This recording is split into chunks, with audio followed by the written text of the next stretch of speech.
Sabe uma coisa que eu sempre me pergunto? De onde vêm as ideias realmente grandes, assim, complicadas? Tipo a doutrina da Trindade no cristianismo. A gente tende a pensar que essas coisas simplesmente apareceram prontas num pergaminho antigo. Sim, como se tivessem sido entregues por decreto. Exato, mas o material que a gente tem aqui para analisar hoje conta uma história bem diferente. É uma história de briga, de debates acalorados, gente chamando a outra de herege, uma busca de séculos por uma definição. Exatamente. E esse é o ponto de partida mais fascinante dos documentos que temos. A ideia de que a ortodoxia, ou seja, a doutrina considerada correta, muitas vezes só conseguiu se definir de forma clara porque foi cutucada, sabe? Desafiada. Desafiada por visões alternativas.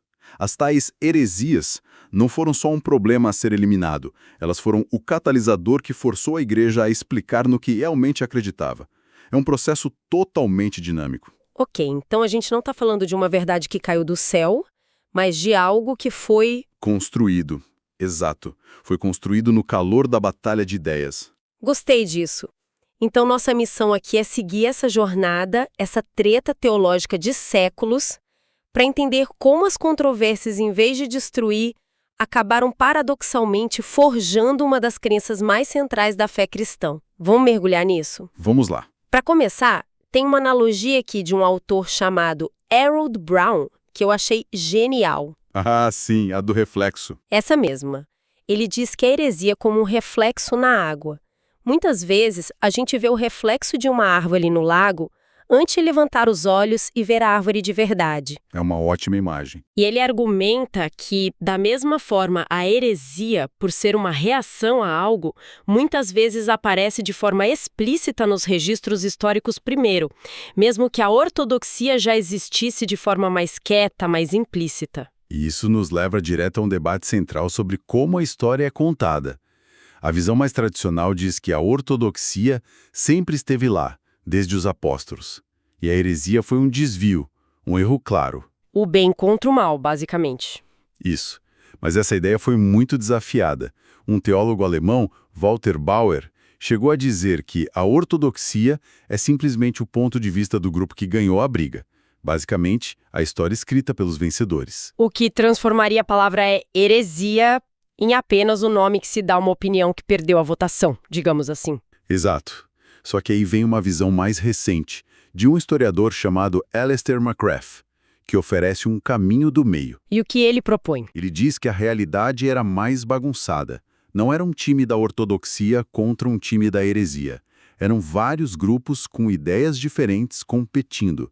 E a visão que a gente hoje chama de ortodoxa, uma proto-ortodoxia, prevaleceu não porque tinha mais poder político, mas porque a maioria da comunidade sentiu que ela refletia melhor o que estava nas escrituras e na experiência da fé deles. Faz sentido. E aqui a coisa fica ainda mais interessante. O material aponta que os chamados hereges não eram os malucos ou gente simplista. Longe disso. Pelo contrário, a citação aqui é que eles eram frequentemente os cristãos mais sofisticados e intelectualmente preparados da época. Eram pessoas impacientes, querendo respostas lógicas para mistérios profundos da fé. Essa nuance é crucial. Eles não eram vilões de história em quadrinhos. Eram os inovadores, os que faziam as perguntas difíceis. As perguntas que ninguém queria fazer. Exatamente. As respostas que eles propuseram acabaram sendo rejeitadas. Mas as perguntas foram essenciais. Elas obrigaram a corrente principal a pensar, a buscar um vocabulário melhor, a se aprofundar nos textos. Nesse sentido, a heresia funcionou como uma espécie de personal trainer para a ortodoxia. Deixou ela mais forte. Certo. Então vamos para o começo de tudo. Na igreja primitiva, a fé era bem direta, né? Uma frase como Jesus é o Senhor resumia tudo. Praticamente. Mas, pelo que os documentos mostram, os problemas começaram quase que imediatamente. De fora vinha a acusação dos romanos de triteísmo. Eles olhavam os cristãos adorando o Pai, o Filho e o Espírito Santo e diziam: ué, vocês não são monoteístas? Isso aí são 3 deuses. E essa era uma acusação perigosa, porque o monoteísmo era a base de tudo para eles, uma herança direta do judaísmo. Mas, ao mesmo tempo, dentro da própria igreja, surgiu um problema exatamente oposto, uma ideia chamada docetismo. Docetismo, que era isso? Basicamente, vinha de uma filosofia que dizia que o mundo material é ruim, é uma prisão. Logo, um ser divino e bom como Jesus não poderia ter um corpo de carne e osso de verdade. Ele só parecia humano. Era como um fantasma, um avatar espiritual. Peraí, se Jesus só parecia humano, então o que aconteceu na cruz? Isso invalida toda a ideia de sacrifício, de morte e ressurreição, não? Exatamente. Você pegou o ponto central. Se não havia corpo, não houve morte física. Se não houve morte, não houve ressurreição. Toda a base da fé desmoronava. Acabava tudo ali. É por isso que os primeiros líderes, gente como Inácio de Antioquia e Policarpo, que, segundo a tradição, conheceram os apóstolos pessoalmente, bateram pé disso com muita força. Eles insistiram, Jesus era 100% Deus e 100% humano. A dupla natureza. Sim. E o testemunho de Policarpo, antes de ser queimado vivo, é impressionante. Ele faz uma oração a Deus se referindo claramente ao Pai, ao Filho e ao Espírito Santo, mostrando como essa fé tripla já era o coração de tudo, muito antes de ter um nome oficial. Entendi a noção. De um lado, acusados de ter deuses demais, do outro, a tentação de espiritualizar tanto Jesus a ponto de ele não ser mais humano. Exato. Imagino que a reação natural à acusação de triteísmo foi tentar simplificar e ir para o outro extremo, certo? Tipo, dizer que na verdade era um Deus só, mas que ele se apresentava de formas diferentes. Perfeito, você descreveu exatamente a lógica do modalismo. A ideia era que Pai, Filho e Espírito Santo não eram pessoas distintas, mas sim modos ou máscaras que o único Deus usava. Máscaras. No Antigo Testamento, ele usou a máscara de Pai Criador. Nos Evangelhos, a máscara de Filho Redentor. Agora, na Igreja, usa a máscara de Espírito Santo. É como um ator interpretando 3 papéis diferentes na mesma peça. Parece uma solução bem engenhosa. Resolve o problema dos 3 deuses. Resolve um problema, mas cria outro gigantesco. Sacrifica a relação real que vemos na Bíblia. Como assim? Pensa bem. Quem Jesus estava orando no Getsêmani? Se ele era o próprio Pai usando uma máscara. Ele estava falando sozinho. Ah, boa pergunta. E é aqui, por volta do ano 200, que surge uma figura fundamental, Tertuliano. Ele era um advogado romano que se converteu, um cara com uma mente brilhante, e ele percebeu que o problema não era só de fé, era de vocabulário. Faltavam as palavras certas para descrever essa realidade complexa. E aí ele inventou as palavras? Basicamente, sim. O material destaca que ele foi o primeiro a pegar a palavra latina trinitas, de onde vem a nossa trindade. Foi ele que cunhou o termo. Ele mesmo. E o mais importante, ele criou a fórmula que virou a base de tudo que veio depois. Ele disse que Deus é uma única substância, uma essência, que existe em 3 personae. 3 pessoas. Uma substância, 3 pessoas. Ok, vamos desempacotar isso. É um golpe de gênio. A palavra substância garantia a unidade de Deus, calando a acusação de triteísmo. A palavra pessoas garantia as distinções reais entre Pai, Filho e Espírito, combatendo o modalismo. Entendi. Ele criou as barreiras de proteção. Exato. Ele não explicou como isso funciona, ninguém até hoje explicou. Mas ele criou as fronteiras, os limites gramaticais para falar sobre o assunto sem cair numa heresia ou na outra. Ele construiu a estrada. O debate dos séculos seguintes seria sobre como dirigir nessa estrada. Ok, então Tertuliano basicamente criou o manual de instruções, a linguagem para falar sobre isso. Mas uma coisa é o manual, outra é ver se a máquina aguenta a pressão. E a pressão veio. E a pressão que veio no século IV, pelo que as fontes indicam, foi gigantesca. Foi o teste de estresse definitivo. O desafio veio de um padre muito popular e inteligente de Alexandria, chamado Ário. E a ideia dele era, de novo, muito lógica e fácil de entender, o que a tornava extremamente atraente. Qual era a lógica dele? Ele partia da ideia de que Deus, o Pai, é absoluto, eterno, o único que nunca foi criado. Portanto, qualquer outro ser, inclusive o Filho, teria que ser uma criatura. A primeira, a mais perfeita, a mais exaltada de todas as criaturas, mas ainda assim, uma criatura. E a frase dele que botou fogo em tudo foi: houve um tempo em que ele, o Filho, não existia. Parece um detalhe, mas as consequências disso eram enormes. Eram sísmicas. O grande adversário diário, um diácono jovem e incansável chamado Atanásio, percebeu isso na hora. Para Atanásio, a salvação da humanidade inteira estava em jogo. Tudo isso?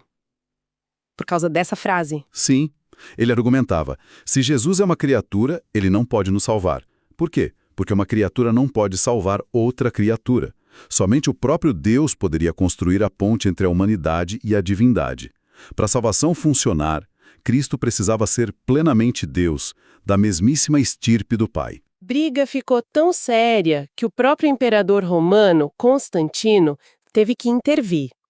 Ele convocou o primeiro grande concílio da história da Igreja, em Niceia, no ano 325, para botar ordem na casa. Foi um evento sem precedentes. E o mais inacreditável é que a discussão toda girou em torno de uma única letra. Uma letra. É verdade. E a fonte detalha isso muito bem. Os arianos diziam que o filho era homoousios, com o pai. Em grego, isso significa de substância semelhante. O que parece bom, né? Parece bom, mas semelhante não é igual. Atanásio e seu grupo não abriram mão.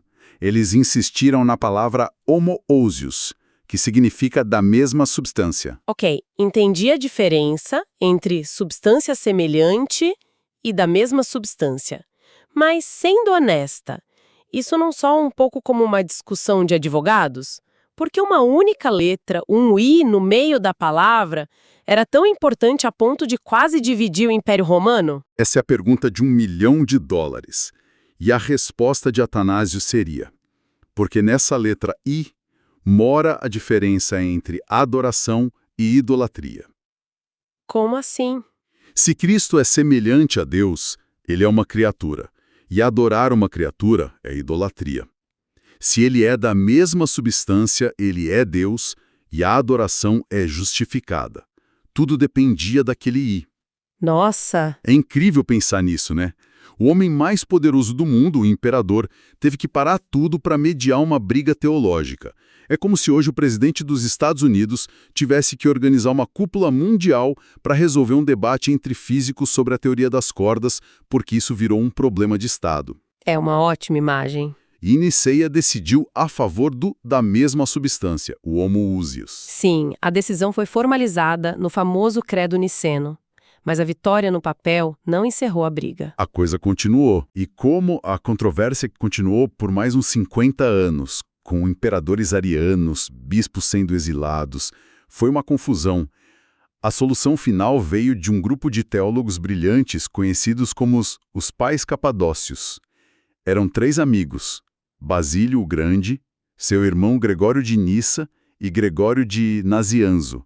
E o que eles fizeram de tão especial para resolver uma briga que já durava décadas? Eles foram os mestres da clareza. Eles pegaram a fórmula de Tertuliano, uma substância, 3 pessoas, e a traduziram perfeitamente para o grego, a língua do debate. Ah, eles fizeram a ponte entre o latim e o grego? Exatamente. Eles estabeleceram a fórmula definitiva. A trindade é uma ousia, que significa essência ou substância, em 3 hipostases, que significa subsistências individuais ou pessoas. Essa clareza ajudou a unir grupos que, no fundo, acreditavam na mesma coisa sobre a divindade de Cristo, mas desconfiavam das palavras que o outro lado usava. Entendi. Eles mostraram como era possível afirmar a unidade absoluta de Deus, uma ousia, sem apagar a realidade distinta do Pai, do Filho e do Espírito Santo, as 3 hipostases. Ufa, depois de séculos de debate, a poeira finalmente baixou. Então podemos dizer que com os credos de Niceia e Constantinopla, a doutrina estava pronta e acabada. Fim da história. Seria bom se fosse simples assim, né? Mas o material que a gente analisou deixa claro que uma doutrina, mesmo definida num credo, não é um fóssil que a gente põe na prateleira. Precisa ser revisitada. Constantemente. Ela precisa ser defendida e reexplicada para cada nova geração e cada novo desafio. Uma doutrina precisa continuar viva. E os exemplos que temos aqui são bem fortes. Sim, pense em Agostinho. Mais de um século depois de Niceia, uma das maiores mentes da história, ele se sentiu obrigado a escrever um livro gigantesco chamado Sobre a Trindade, indo na sua época. Ele teve que pegar a teologia de Niceia e aprofundá-la, explicá-la de novo com novos argumentos para o seu tempo. E o outro exemplo, de João de Damasco, é ainda mais dramático. Ele viveu no século VIII, 300 anos depois de Agostinho, num contexto completamente diferente. Totalmente diferente. Ele estava vivendo no meio do Império Islâmico em ascensão. Exato.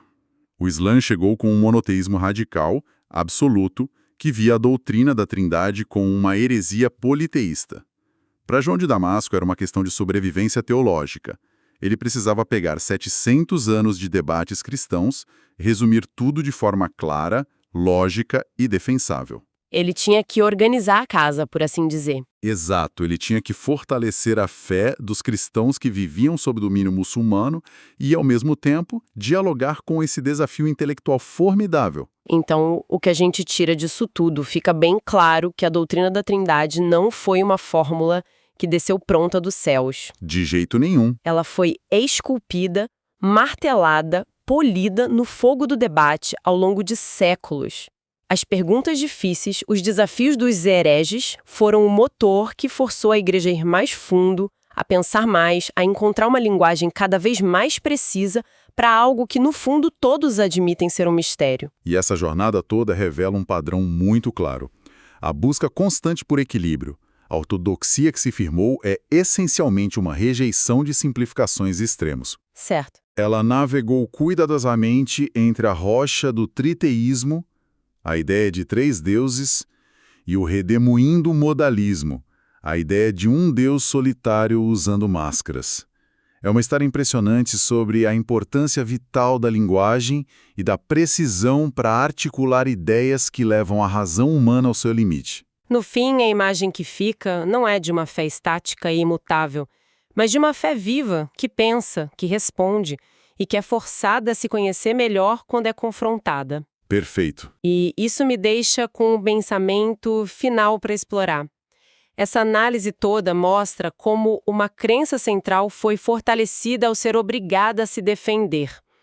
Isso levanta uma questão mais ampla para todos nós. Até que ponto as nossas próprias convicções, sejam elas religiosas, políticas ou pessoais, são moldadas não apenas por aquilo que a gente afirma, mas também pelos desafios que enfrentamos e pelas ideias que somos forçados a refutar. Será que uma ideia só se torna realmente forte quando sobrevive ao teste da oposição?